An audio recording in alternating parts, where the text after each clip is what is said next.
What's going on, Colts Nation? I appreciate you joining me for another video, and today we're going to be talking about another defensive coordinator coming to talk with the Colts, okay? Another one, and I can't remember exactly what day this is supposed to happen. And actually, as I sit here, scroll down, and it looks like it is happening on Friday. So this upcoming Friday, Dennis Allen will be talking with the Colts about the defensive coordinator position. There's actually another one that was announced just earlier today, and we'll talk about that here in a little while. Somebody that I wanted a couple of years ago, somebody went to another team that I root for anyway, so ended up being okay for me. But nonetheless, we do have more defensive coordinators coming in. Going to be talking about more guys, but this one we're talking about Dennis Allen. And this is one that I would say of all the guys out there, this is the one that's at the top of the list for a lot of people in Colts Nation, and possibly myself included. There are a couple that they're all in the same tier, like Dennis Allen, Wink, about, it'd be great if we could get an interview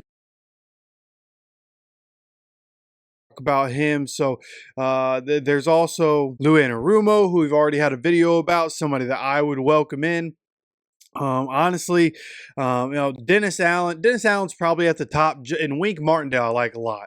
And I think Wink Martindale and Dennis Allen are a lot alike in terms of how they are as defensive coordinator. Wink is probably more aggressive, you could say, or would probably blitz more, but Dennis Allen, not afraid to blitz, right? When you look at Dennis Allen and what he's been able to do throughout his career, he's just been solid. And this is a shout out to Destin Adams at A to Z Sports. He posted this article on Twitter, and it's on the A to Z Sports website about Dennis Allen and his coaching resume here. Atlanta Falcons. Okay, this is where he started in the NFL as a defensive assistant coach and a quality control coach with the Falcons, 2003 to 2005, and then he went on to the Saints. And there he was an assistant defensive line coach, and he did that for 2 years, and then he was a secondary coach for 3 years from 2008 to 2010. And then he went on to leave the Saints from that point, got his first defensive coordinator position with the Broncos, and he only stayed there for 1 season before he moved on to be a head coach for the Raiders, and had his first stint as a head coach in the NFL. I mean, just a fast rise here, right? Coming into the NFL 2003 as a defensive assistant coach and a quality control coach, right? No real place, just a quality control coach, essentially.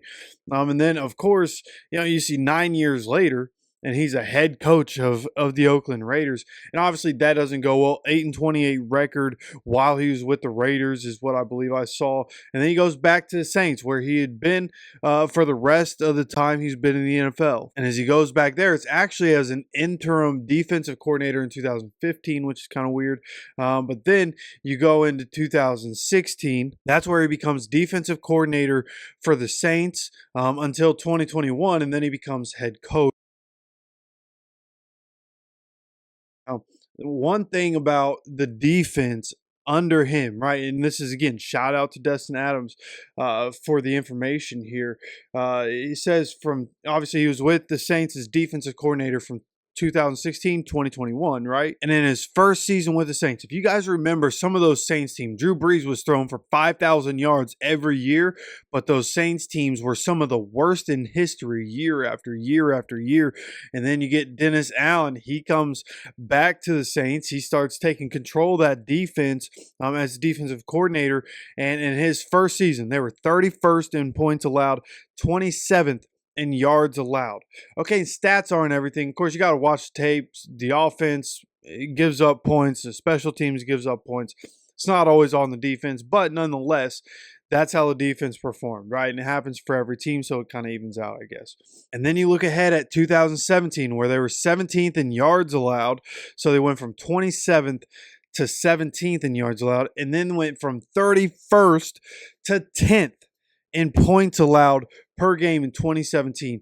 That is the Dennis Allen effect. And then look forward, like it wasn't perfect, right? 2018, 2019, they were pretty middle of the pack in both areas, 14th and 14th in 2018, and then 11th and 13th in points in 2019. But then his last 2 seasons, when he was able to flip the roster in a way that he got the guys that he wants to run his defense with. 2020, 4th in yards allowed, 5th in points allowed. And then 2021, 7th in yards allowed, 4th in points allowed. So incredible. Everything except for 2017 after his first season. So next year could be a big adjustment period. The roster's got to change. He's got to find the guys that can run what he's going to do and that can handle what he's going to put on some of our guys. But at the end of the day, like seeing the improvements that he was able to make with the Saints, I have faith, right? And of course, as a some guys just meant to be coordinators, like Steve Spagnuolo. He gets head coach interviews every year, but he might be one of those guys. He's just going to stay coordinator forever. And Dennis Allen, like he's still young enough, I feel like, that he could maybe give it another shot at trying to be a head coach somewhere else. But I'm sure if that were to happen, he would be very selective. I think going for his third stint as a head coach. But this could also be a situation where a guy's been a head coach twice. It hasn't gone well twice. Maybe other teams are hesitant to go and get him, right? So he can be a star defensive coordinator, but ends up staying with us because other teams don't want him. Or maybe he's at a point where, hey, let me just ride this success as a defensive coordinator, and hopefully we can find success as a team, right? Bring him in, somebody who does have head coaching experience, somebody who's older and has more life experience. He has more NFL coaching experience than Shane does. Somebody like defensive coordinator, assistant head coach, I think would be a really good thing. Bring him in for that experience and for everything that he brings and what he does on the defense side. We're talking about all this. You think about what he does on the defense. How does it change on the field? How do things change? And again, things could be bad. We're going to have to see. It's going to be a massive change. If you go to Dennis Allen, it's going to be a massive change to what we've done in the past, right? With Gus Bradley, very non-aggressive. The biggest blitz percentage from Gus Bradley with us was this past season at 17.5. Okay, Dennis Allen, while he was with the Saints, whole time he was with the Saints, both as defensive coordinator and head coach, the lowest blitz percentage they had was the low 20s, okay, up to the mid 30s. He is aggressive, okay? He also runs different coverages. It's not so predictable. You're going to see more cover one, which again could put stress on the secondary, and we'll see how we're able to react to that. But I kind of like that. I think Nick Cross plays closer to the line of scrimmage anyways. You can play some cover one. He can patrol the middle of the field, the section of the field that we always let people kill us with. You could have Nick Cross patrol in the middle of the field, right? Have it be cover one, find a safety to patrol the deep part of the field to stay over team's number one receivers or whatever the case may be. But you're going to see that. You're going to see more quarters coverage, right? Mixed in with you're also going to see Tampa 2 and some cover 3, but it's not going to be like, hey, this is what we're doing. He's going to change things up. He's going to be more aggressive. He is going to ask more from the secondary. That's one thing as you go through and you watch the Saints, and of course they had good players, right? He had Marshawn Lattimore to work with for a long time. They've had good players over there in New Orleans, and of course you need good coaches to make good players. You need good players to make good coaches.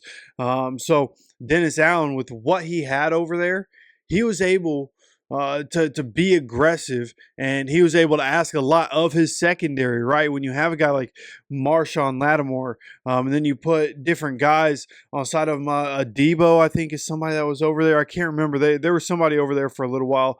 I think Marcus Williams was somebody that was in that secondary. Of course, you get Tyrann Mathieu nowadays. It's just like what he had to work with over there in the secondary.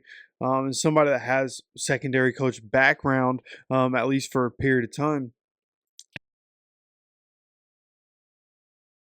in the league, what he's able to do and how he can get guys to be able to work in multiple coverages. Honestly, I think that's how these guys work anyways. When you're talking about the elite of the elite, these guys, their brains, a lot of the people in the NFL, their brains just work different than normal people. That's just the way it is. That's why they're able to be the way they are, right? The gladiators that they are.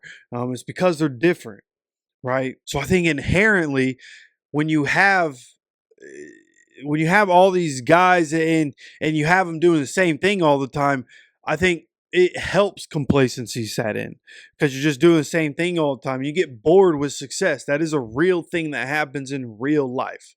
People don't even realize it. How you get bored with success, you slack off, undisciplined. Like I do it all the time, man. Getting bored with success. I find myself doing it all the time, and it's just a thing that happens. So I think when you have a guy like Dennis Allen, right? Same thing we talked about Lou Anarumo. When you have a guy like Dennis Allen, he's going to change his coverages and he's going to change his game plan. He's going to adjust how he needs to adjust. He's going to play what he needs to play in the moment, and he's going to be aggressive. He's going to let guys like Nick Cross be aggressive. He's going to let guys like Jalen Jones get up on the line of scrimmage, use that country strength, and put his hands on somebody at the line of scrimmage to help get our pass rush home so that teams aren't sitting here doing three-step drop, boom, get the ball out quick. That's not going to happen anymore. Shane gets more control. We've talked about this. Shane is getting more control, and with that control, he's getting a completely different philosophy in terms of defense. Completely different. When you look at the guys he's interviewing, it's guys that are willing to be aggressive, guys that are going to play their secondary. Those corners are going to play on the line of scrimmage more. We're going to see it more. We're not going to sit back and just let guys catch the ball. It's going to be a much different look on the defensive side of the ball, and I'm very excited for that. I know a lot of you are going to be very how things change. How does the roster change? How do we give our new defensive coordinator the pieces he needs, and who's it going to be? I think again, Dennis Allen. Of course, Colts fans want Dennis Allen. Dennis Allen is probably going to have his choice. Very, very good defensive coordinator. I assume he's going to have his choice. Hey, where do I want to go? Where do I see success? Where do I think the best plan lies? Well, coaches that I can work with, a front office I can work with. Are you going to have to sell these coaches on that, and hopefully we're able to get a guy like Dennis Allen or a guy like Lou Anarumo, and we'll see what happens there. Again, Dennis Allen interviewing on Friday. It will be Friday when he has his coordinator is. I like that where there's really no rush, and we'll see just how long do we wait. Do we wait for some of these coaches to get done in the playoffs and then try to go and interview them? It'll be interesting to see who else decides to come in. Going to try to continue to keep track of who all we're interviewing and try to have videos. Hey, let's get to know the candidates so that we know who these guys are coming in. And again, Dennis Allen, one of the best options, maybe the best option out there in terms of a defensive coordinator for a team that needs a culture change, a defense that needs a different identity. I think Dennis Allen could be a massive, massive part of that. So we'll see what happens. Anything happens, I will let you guys know. We're going to continue to have content on defensive coordinators and much, much more. So make sure you're subscribed with notifications on so you continue to get notified anytime we drop any content on this channel. Of course, appreciate you stopping by for another video. As always, take